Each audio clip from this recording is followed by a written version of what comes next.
In 1978, a young black man named Tommy Lee Hines in Decatur, Alabama, was arrested and charged with 4 rapes. Tommy Lee was a young man who was a student in a school for the mentally retarded or mentally handicapped.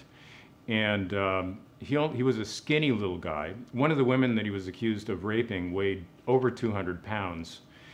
And there was no direct evidence that Tommy was anywhere near the scene. But he was arrested for a black man for raping 4 white women, and with no particular evidence, he was convicted of at least one of the crimes. The Ku Klux Klan took up Tommy's case as an example of how horrifyingly evil black people were generally, and began holding demonstrations with thousands of people attending them in the state of Alabama.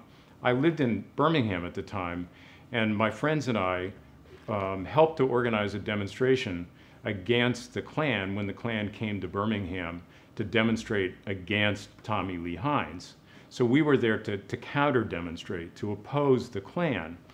And what we believed was a tremendously evil defense of a crime. And the crime wasn't Tommy Lee, it was the crime of the justice system in convicting Tommy Lee.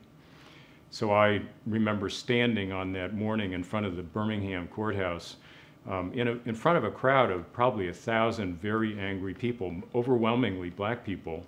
And I was holding an effigy of a Klansman dressed in a sheet.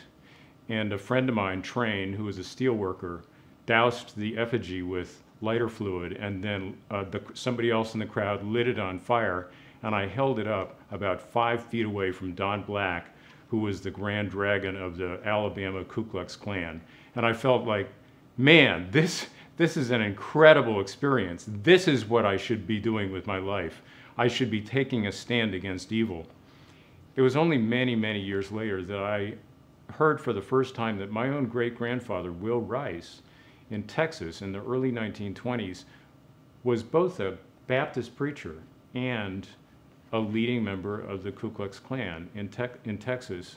And he justified many violent acts against black people and others who opposed the teachings and the positions of the Klan. For me, this is a huge contradiction. On the one hand, the example that Jesus set, his example of compassion and love, and his call for justice. On the other hand, a need somehow to defend and protect what we view as most important to us from other people whom we think of as enemies.